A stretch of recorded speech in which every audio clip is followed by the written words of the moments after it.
What is up, YouTube? First off, I want to apologize that we haven't been putting out a lot of videos. It's been crazy around here. We've had some stuff going on, and then we've had a weeks-long rain. Every single day it's rained until today. So I did get a little bit of work done on the Camaro, and then I do have a little bit of footage from mowing out the farm, and then we did a walk around here at the house to show you what's going on in the garden. So there'll be more videos coming. Again, bear with us. It's been a bit of a mess the last week and a half, 2 weeks or so. I'll get back to getting videos out at a regular time. Hopefully Friday we'll be going drag racing again. The car's just about ready. And again, see you in the video.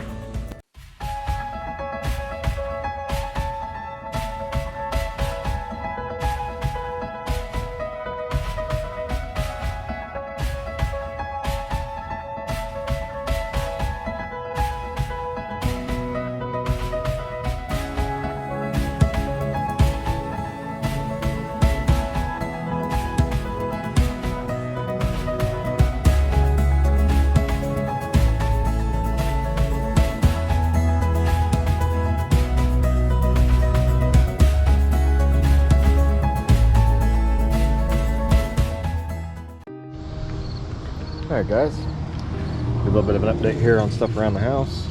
Here's one of our watermelons. We already harvested one of these and the thing weighed 22 pounds. Here's our biggest one yet. Not sure what it weighs yet, but it's a big one. And we got one more down here trying to grow.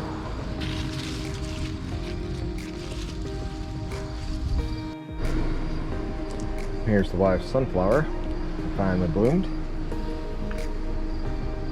Actually grew this from a seed out of the bird seed, and it's done remarkably well. So we'll save the seeds out of this and grow some more next year. It's just really cool to have so many sunflowers on it. Here's another legitimate sunflower that we paid for, which hasn't bloomed yet, but it looks like it's going to before the season's up. Then went ahead and tried for some more beans. We'll see if they make it. It's getting fairly late, but they are starting to bloom over here. And then these will be fine. We have peas growing. They have actually bloomed already, so we should have some peas soon. Several peas in here. And then we did try to get one more squash. We'll see what happens. Starting to pop some flowers out, but I don't know if we're going to have time. And then we planted some more carrots. So hopefully those take off. See if we got time to get them. They should be alright since they do pretty well in cold. Just depends on how soon the ground freezes. So you can just start to see the little fuzzies of the carrots there. So we'll see what happens there. Okay, back here's where the corn and the cucumbers were. They're out now, so we're just getting the bed ready for next year. And then down here we're doing our lasagna bed style. So we took the old pumpkin stems and stuff and threw them in there. It's got a layer of cardboard in it, some paper, and then we've added, you can see the pieces of paper over the top. And then we'll add more dirt over the top of that. I don't remember what she calls these things here, but these are like little mini cantaloupes. They won't get much bigger than this. We still got time to get done before the season's up. And another one over here. This one's actually got a couple smaller ones right there. Another one there. And that looks like it's it for now. But those should be done here pretty soon. Then over here are the, this is the Cherokee Purple. And I'll actually turn this purplish color. It's not quite ready yet, but it's doing really good. It's got a bunch of tomatoes on it. We planted these later in the season so we could have some here later in the, getting on into the fall. We planted this cherry tomato as well. And you can see it's got a bunch on it. And then we have some more tomatoes over here. This is our one pumpkin and it's been attacked by squash bugs just horribly. But we did get one good pumpkin out of it. And there's all the squash bugs starting to attack it, so we're going to have to pull that off here probably as soon as I get done recording this, because they're going to kill it. Alright, so here we are back with that pumpkin, and it weighs 21 pounds. Like I said, I didn't want to take it just quite yet, but I think we're done. This is supposed to be this color because this is Libby's pumpkin, and they're famous for pumpkin pie filling. So that's what we're going to try to do. We're going to try to make our own pumpkin pie filling out of this, and maybe some pumpkin cookies and some other stuff like that. But it's the only one we got, but those dang squash bugs are trying to kill it. So hopefully it's done. We'll let you know on that. So look forward for videos on that. But hopefully this is all good to go, and we'll let you know. Dan, squash bugs were just brutal this year. We were only able to get one orange pumpkin off of the other plant. Alright guys, I had to cut the audio out from when I recorded the video because the neighbor was in his driveway grinding on a speaker box. But here's the only pumpkin we were able to grow off the other plant because the squash bugs ate everything there. And a little bit of our Halloween decor we're starting to put out. And then this will be a zombie head that I made. And we're going to be making more of those in the future, so hopefully we can get that done pretty soon.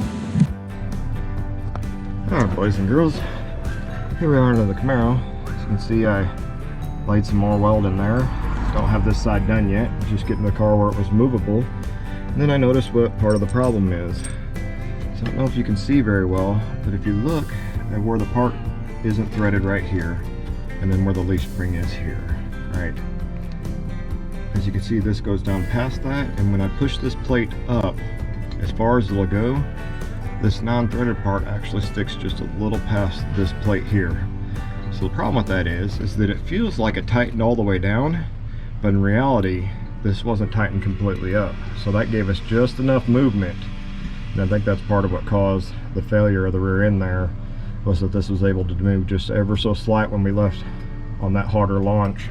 Because like I said before, we'd never left that hard, and it let this rear end just rotate just enough that it broke everything. And I think that was the problem. So what we're going to do now is we're just going to add a washer in there, and with that washer in between there, which actually would just go on this side like that, we'll get that extra thread that we need to be able to tighten that all the way down, and that should take care of the problem. So there's your update on the Camaro. Working on it right now, and I'll show you guys what it looks like when it's all done. Alright guys, so here we are back under the Camaro. So this is all bolted as tight as it can get, and it's way tighter now for sure. That thing really locked down on there, so that clearly was part of the problem. And then the other thing we did is I laid some pretty good little welds there on both of those U-bolts. So what I'm hoping that'll help do is, in the event that that was able to twist it all again, you know, because it rotates like this, that this is going to stop it from spinning inside those U-bolts. So now everything's locked down tight with that being welded, and then the bolts being tight. It puts less stress on the bolts here. Not so much these ones, but definitely these ones. But these snug down really tight. So like before, they still moved a little bit. I think what it was trying to do was, if you've ever tightened down a bolt before and you get to the end of the threads there, I think it was trying to thread that straight part, you know.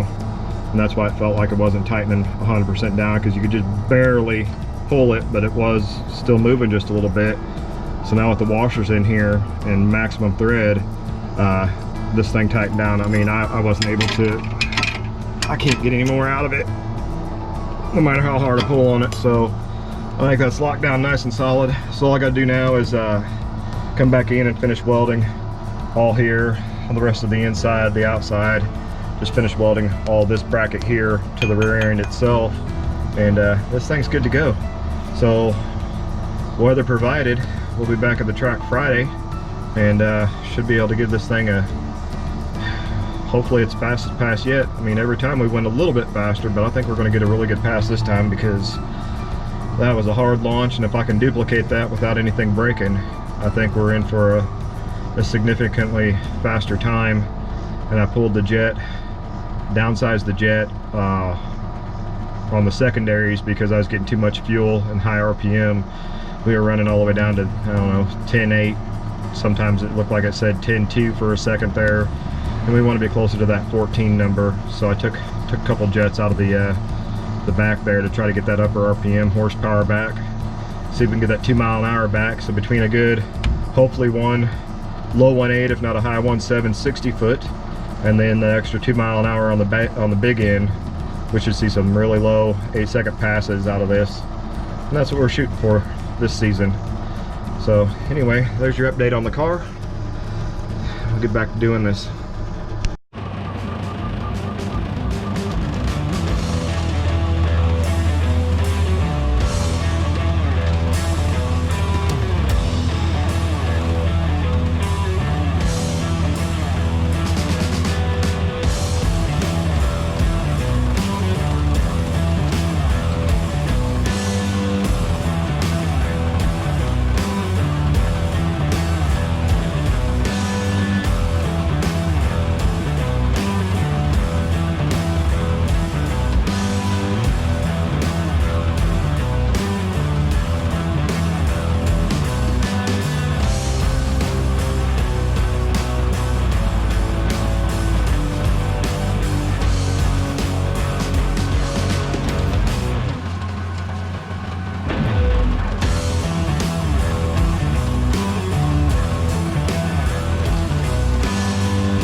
Alright, so this is a fun little part here. That's the bad thing about tall grass. What you can see there is I drove up onto a rather large tree stump that had fallen down. So that made for an interesting time. And I also realized at this point in time that the front tire is flat, so mowing doesn't go for a lot longer.